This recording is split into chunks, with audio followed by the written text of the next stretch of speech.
What are you thinking with your heart right now? Right? But it said love the Lord with all your heart. So if you got somebody that was hard in you, can you love the Lord with that heart? What is your heart telling you right now? Think real hard and tell me what your heart is thinking. What kind of thoughts come out of your heart? Out of the heart proceed evil thoughts.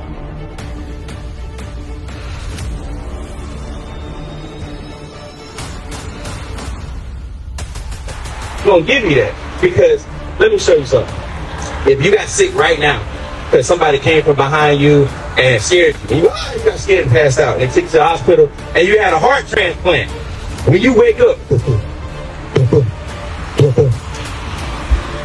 Charity, huh?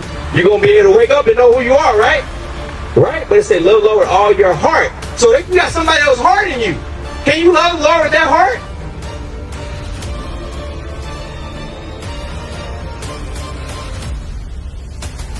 You got Mark 7. For out of the heart proceed evil thoughts. Huh? What are you thinking with your heart right now? What is your heart telling you right now?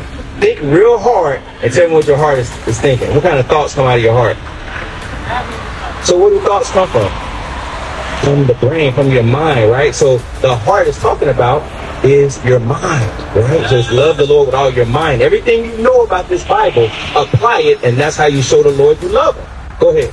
For out of the heart proceed evil thoughts, murders, adulteries, fornications, deaths, false witness. All those things start in the mind. You don't just wake up and commit adultery like, hold on real quick. Oh my God. Were you always there? You was just standing right there? I just committed adultery.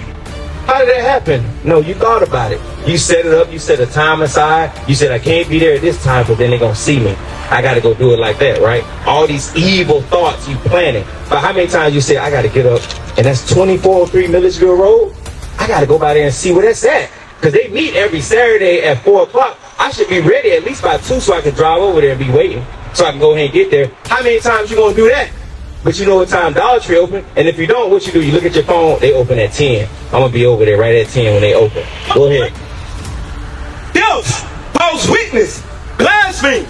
These are the things which defile a man. So all these things defile you. All your thoughts that are in your mind. So if you turn your mind, your heart, and all of your soul towards the Lord and his ways, then you'll be good. That's the whole purpose. That's your whole duty, is to keep the Lord's commandments. If you do that, you're going to find a husband. Hebrews 13:4. You're not going to be an adulterer. You're not going to be a fornicator. Do you want to be a fornicator? You don't want to be a fornicator. It's much better to serve God than to be a fornicator and say, God forgive me, because now you're willingly doing that, right? Go ahead. The book of Hebrews chapter 13 and verse 4. Marriage is honorable in all, and the bed undefiled. So if you're married, everything you do in that bed is undefiled, right? Go ahead. But whoremongers and adulterers, God will judge. He's judging. That's judging as what? That's death. That's death forever, right? Because you know what? You can't just, your spirit is what's occupying that vessel, that body. But when that body dies, it's not talking about that death. It's talking about your spirit going to hell and that eternal fire. That's what's going to happen because you're not keeping God's commandments. Hebrews 10:26. Because when you do these things, you're doing them not knowing at first. But once you know and you do better, you say, my mind now, my heart, I'm going to turn it towards God's ways.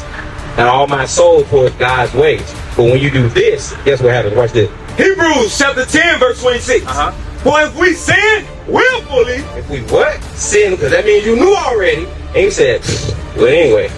I got to understand. Really? Now that's your mind, because out of that mind come evil thoughts. Out of that heart right there. Go ahead. After that, we have received the knowledge of the truth.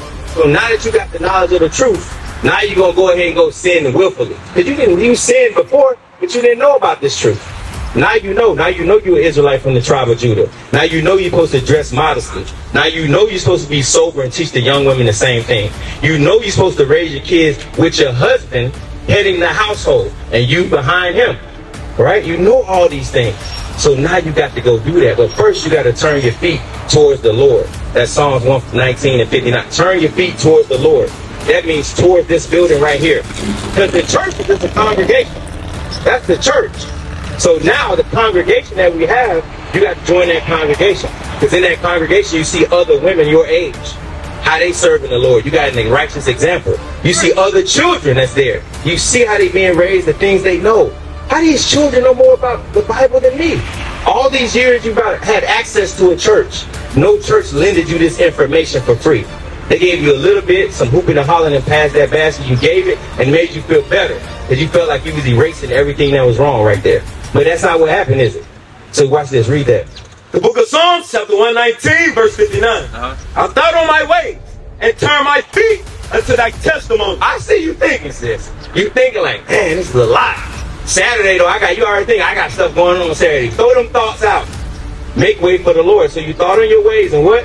And turn my feet unto thy testimony. That's this fine. Go ahead. I made haste and delayed not to keep thy commandments. So now that's what you got to do. You got to make haste and delay not. Don't waste any time. Don't say tomorrow, right? Do it now. What is nation? Nation is family. Nation is community. Nation is men leading by example. Nation is women's support